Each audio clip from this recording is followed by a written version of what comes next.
Delhi blast को सरकार ने आतंकी हमला माना। कार ब्लास्ट के खिलाफ कैबिनेट बैठक में प्रस्ताव पास। दिल्ली ब्लास्ट को जघन्य आतंकवादी घटना कहा। कैबिनेट बैठक में सरकार की 2 टूक आतंकी और उनके आकाओं की जल्द होगी पहचान। दिल्ली ब्लास्ट के गुनहगारों का होगा हिसाब। पीएम आवास पर कैबिनेट कमेटी ऑन सिक्योरिटी की मीटिंग। बैठक में दिल्ली ब्लास्ट पर चर्चा। पीएम मोदी ने गृह मंत्री, रक्षा मंत्री से ब्लास्ट मामले पर अब तक की जांच का लिया अपडेट। भूटान से लौटते एलएनजेपी अस्पताल पहुंचे पीएम मोदी। दिल्ली धमाके में घायल हुए लोगों से की मुलाकात। घायलों से मुलाकात के बाद पीएम मोदी का पोस्ट का घायलों के जल्द स्वस्थ होने की कामना। दोषियों का होगा हिसाब। दिल्ली ब्लास्ट मामले में संदिग्ध लाल रंग की कार बरामद। फरीदाबाद के खंडावली गांव के पास डॉक्टर उमर नबी के दोस्त के घर से मिली कार। दिल्ली ब्लास्ट मामले में धरपकड़ जारी। दिल्ली पुलिस ने 12 संदिग्धों को हिरासत में लिया। सभी से हो रही पूछताछ। डॉक्टर शाहीन पर बड़ा खुलासा। मिनिस रिक्रूट कमांड सेंटर के लिए जैश ने दी थी फंडिंग। ट्रेनिंग सेंटर के लिए सहारनपुर और हापुड़ में जगह कर रही थी तलाश। 11 महीने से चल रही थी दिल्ली में धमाके की साजिश। सोर्सेस के मुताबिक 26/11 जैसे बड़े हमले की प्लानिंग में थे आतंकी। हाई प्रोफाइल जगहों पर कर रहे थे ब्लास्ट का प्लान। आतंकियों के टारगेट पर था India Gate, Constitution Club, Gaurishankar मंदिर और बड़े रेलवे स्टेशन भी लिस्ट में थे। दिल्ली के शॉपिंग मॉल्स में भी धमाके की प्लानिंग थी। 200 से ज्यादा आईडी तैयार करने वाले थे आतंकी। सोर्सेस के मुताबिक धार्मिक स्थलों को निशाना बनाकर दंगा कराने की तैयारी थी। आतंकी डॉक्टर्स ने फरीदाबाद में बनाया था बेस। धौज और फतेहपुर तागा इलाके में छुपाया था विस्फोटक। दिल्ली, गुरुग्राम और फरीदाबाद में करना था धमाका। फरीदाबाद से एक कार डीलर हिरासत में। दिल्ली पुलिस के स्पेशल सेल ने लिया हिरासत में। धमाके वाली i20 कार बेचने में की थी मदद। दिल्ली धमाके का नया सीसीटीवी आया सामने। लाल किले के सामने लगे सीसीटीवी में वीडियो हुआ रिकॉर्ड। शाम 6:50 पर हुआ था ब्लास्ट। धमाके वाली कार का नया सीसीटीवी आया सामने। दोपहर 3:19 पर लाल किले की पार्किंग में गई थी कार। करीब 3 घंटे तक कार में बैठा था डॉक्टर उमर। धमाके के पहले 11 दिन तक अल-फलाह यूनिवर्सिटी में खड़ी थी कार। 10 नवंबर को डॉक्टर उमर दिल्ली लेकर आया था। 29 अक्टूबर को खरीदी गई थी कार। दिल्ली ब्लास्ट वाली i20 कार का एक और सीसीटीवी फुटेज आया सामने। 29 अक्टूबर को फरीदाबाद के पेट्रोल पंप के पास दिखी थी कार। सुरक्षा एजेंसियों को अभी भी 300 किलो विस्फोटक की तलाश। हिंदुस्तान पहुंची थी 3200 किलो विस्फोटक की खेप। बांग्लादेश के बाद नेपाल के रास्ते लाया गया था भारत। लाल किला ब्लास्ट की जांच के लिए एनआईए टीम का गठन। एनआईए के 10 अधिकारियों की टीम तैयार। एडीजी विजय सखारे के नेतृत्व में टीम ने शुरू की जांच। दिल्ली में कार ब्लास्ट के बाद जम्मू कश्मीर में एक्शन। 70 से ज्यादा जगहों पर छापेमारी। 100 से ज्यादा लोगों को हिरासत में लिया गया। जम्मू कश्मीर से एक और गिरफ्तारी। पुलिस ने शोपिया से इरफान अहमद को किया गिरफ्तार। श्रीनगर की मस्जिद में इमाम है इरफान। इरफान पर डॉक्टर्स का ब्रेन वॉश करने का आरोप। पुलिस ने इरफान की पत्नी को हिरासत में लिया। पुलिस को 5 मोबाइल फोन मिले। शोपिया में इरफान के कमरे से मिले जैश के पोस्टर। नौगाम में इरफान ने ही लगवाए थे पोस्टर्स। कश्मीर को लेकर छात्रों को भड़काते थे उमर और मुजम्मिल। महीनों के लिए कॉलेज से गायब होने के बावजूद डॉक्टर उमर पर एक्शन नहीं ले रहा था यूनिवर्सिटी। अल-फलाह यूनिवर्सिटी पहुंची Faridabad crime branch. South Kashmir के छात्रों से पूछताछ की। डॉक्टर मुजम्मिल के साथ काम करने वालों को हिरासत में लिया। एनआईए की एक और टीम अल-फलाह यूनिवर्सिटी पहुंची। 4 राज्यों की पुलिस और एनआईए की टीम अंदर मौजूद। फैकल्टी और स्टूडेंट से हो रही पूछताछ। अल-फलाह यूनिवर्सिटी के वाइस चांसलर का बयान। कहा हमारे कैंपस में गलत काम नहीं हुआ। हमारी यूनिवर्सिटी को बदनाम किया जा रहा। एनआईए का बड़ा एक्शन। अल-फलाह यूनिवर्सिटी में कश्मीरी डॉक्टर्स की भर्ती करने वाले जमील को हिरासत में लिया। डॉक्टर्स के टेरर मॉड्यूल को लेकर पूछताछ। अल-फलाह यूनिवर्सिटी में काम कर रहा था आतंकी लिंक वाला डॉक्टर निसार। आतंकी लिंक होने पर एसएमएचएस अस्पताल से बर्खास्त किया गया था। दिल्ली ब्लास्ट के बाद से फरार है doctor Nisar. Al Falah medical college में पढ़ने वाली बेटी को हिरासत में लेकर पूछताछ। 2023 में निसार पर केस हुआ था दर्ज। पाकिस्तान में जय शैंडलर के संपर्क में था मुजम्मिल। शोपिया के इमाम के जरिए संपर्क में आया था मुजम्मिल की जय शैंडलर से वीडियो कॉल पर हुई थी बात। अल-फलाह यूनिवर्सिटी में मुजम्मिल का कमरा और लैपटॉप सील। लैब टेक्नीशियन से हो रही है पूछताछ। मुजम्मिल के फोन की जांच से बड़ा खुलासा। दिल्ली की तस्वीरें मिली। इस साल कई बार दिल्ली आया था मुजम्मिल। उमर और मुजम्मिल को लेकर खुलासा। दोनों ने टर्की की यात्रा की थी। जैश के हैंडलर से मिले थे दोनों आतंकी। डॉक्टर उमर को लेकर बड़ा खुलासा। धर्म को लेकर कट्टर था। क्लास में लड़के लड़कियों को बिठाता था अलग, बात भी नहीं करने देता था। दिल्ली धमाके में मारे गए लोगों का डीएनए टेस्ट। आतंकी उमर की मां का लिया गया सैंपल। जांच के लिए एम्स फॉरेंसिक लैब भेजा गया।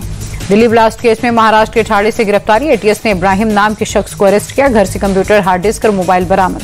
दिल्ली धमाके के सिलसिले में लखनऊ में ताबड़तोड़ रेड। फरीदाबाद से टेरर मॉड्यूल में पकड़ी गई डॉक्टर शाहीन के पिता के घर पर एटीएस की छापेमारी। दिल्ली ब्लास्ट मामले में डॉक्टर शाहीन का भाई गिरफ्तार। जम्मू कश्मीर पुलिस ने लखनऊ से पकड़ा। एटीएस समेत दूसरी एजेंसियां कर रही पूछताछ। परवेज अंसारी के घर से अहम दस्तावेज मिले। कई गैजेट्स और कीपैड वाला फोन बरामद। आतंकियों के टारगेट पर थे अयोध्या और काशी। शाहीन ने अयोध्या में स्लीपर सेल को रखा था एक्टिव। पूछताछ के दौरान हुआ खुलासा। डॉक्टर शाहीन के भाई शोएब का बड़ा बयान। 4 साल से कोई बातचीत नहीं हुई। ऐसा करेंगे मुझे विश्वास नहीं हो रहा। गिरफ्तार डॉक्टर शाहीन के पूर्व पति का खुलासा। कहा तलाक के बाद शाहीन से संपर्क नहीं हुआ। मुझे नहीं पता था कहां रहती है। दिल्ली में कार ब्लास्ट के बाद यूपी में अलर्ट। गोंडा में पुलिस ने चलाया चेकिंग अभियान। हरियाणा के डीजीपी ओपी सिंह का बयान, संदिग्ध जगहों की जा रही निगरानी, पूरे हरियाणा में हाई अलर्ट। गुजरात में पकड़े गए आतंकियों पर बड़ा खुलासा, यूपी को नया ठिकाना बनाना चाहते थे आतंकी, गिरफ्तार सुहेल और आजाद ने लखनऊ में रेकी की थी। यूपी के कई नौजवानों से संपर्क कर रहे थे आतंकी, एटीएस और खुफिया एजेंसी अलर्ट पर। हैदराबाद में डॉक्टर्स मोइनुद्दीन सैयद के ठिकाने पर गुजरात एटीएस की रेड, जहरीला केमिकल राइसिन बनाने का मिला सामान। दिल्ली धमाके के बाद प्रयागराज भी अलर्ट पर, स्टेशन से लेकर तमाम भीड़ भाड़ वाले इलाकों में पुलिस की नजर, ड्रोन और सीसीटीवी कैमरों से भी निगरानी। दिल्ली धमाके को लेकर बाबा बागेश्वर का बयान, कहा अगर हम सब एकजुट नहीं हुए तो दिल्ली जैसे धमाके भारत के कोने कोने में दिखेंगे। नया एग्जिट पोल में भी बिहार में एनडीए सरकार की वापसी, सीएनएक्स के सर्वे में एनडीए को 150 से 170 सीट, महागठबंधन को 70 से 90 सीटों का अनुमान।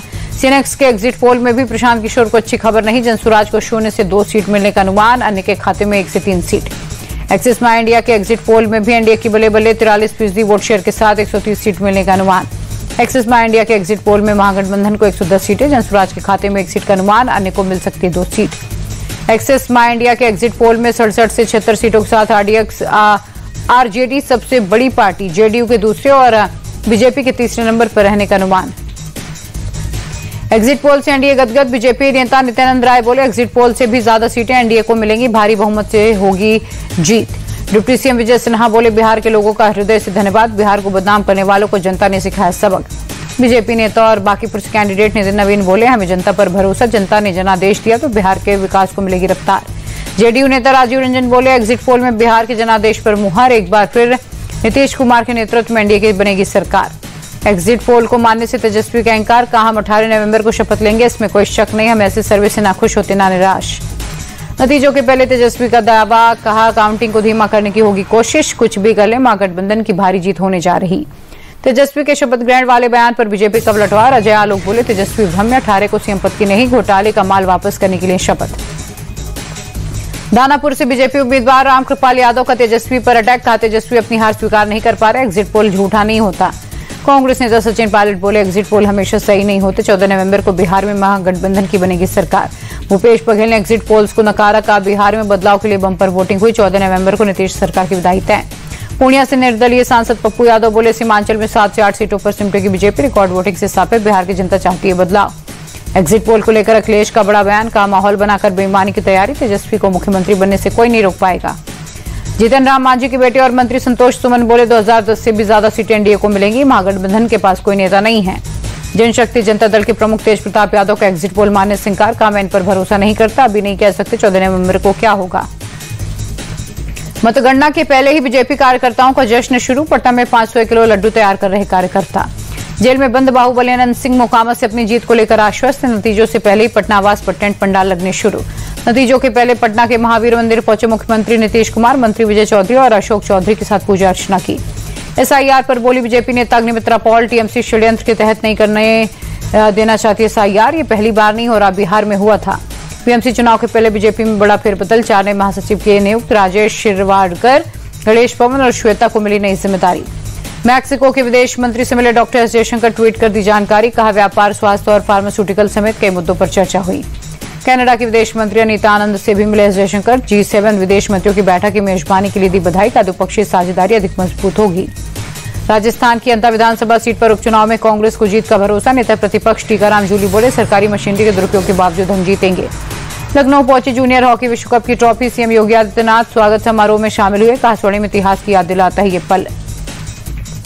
समाजवादी पार्टी के नेता आजम खान को बड़ी राहत, 2019 के हेड स्पीच मामले में लखनऊ की एमपी एमएलए कोर्ट ने किया बरी।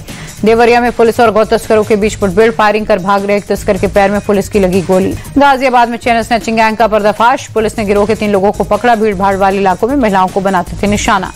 दिल्ली की सीएम रेखा ने लगाया जनता दरबार, फरियाद लेकर आए लोगों की सुनी समस्याएं। ब्रीच कैंडी अस्पताल से डिस्चार्ज हुए अभिनेता धर्मेंद्र, सांस लेने में तकलीफ होने के बाद किया गया था भर्ती। रोहतक पुलिस की बड़ी कार्रवाई, चेकिंग के दौरान गाड़ी से 1 करोड़ कैश जब्त, आईटी विभाग और रोहतक पुलिस जांच में जुटी। पंजाब पुलिस और एजीटीएफ की बड़ी कार्रवाई, जग्गू भगवानपुरिया गिरोह का एक सदस्य गिरफ्तार, 2 पिस्टल 3 मैगजीन 16 जिंदा कारतूस बरामद। एमपी के श्योपुर में कांग्रेस विधायक ने किया जल सत्याग्रह, किसानों को फसलों का मुआवजा देने की कर रहे मांग। दिल्ली में खतरनाक स्तर पर प्रदूषण, इंडिया गेट के पास एयर क्वालिटी इंडेक्स 408 तक पहुंचा। दिल्ली में बढ़ते प्रदूषण के चलते पानी का छिड़काव, अकबर रोड पर टैंकर से किया गया पानी का छिड़काव। हरे निशान पर बंद हुआ शेयर बाजार, सेंसेक्स 595, निफ्टी 180 अंक चढ़ा। अक्टूबर में 0.25% कम हुई रिटेल महंगाई, खाने पीने की चीजों में आई कमी। अमेरिकी डॉलर के मुकाबले रुपए में 14 पैसे की गिरावट, $1 88.64 पर रहा। सोने के दाम में 767 रुपए की बढ़त, 24 कैरेट सोने का भाव 1,23,362 रुपए हुआ।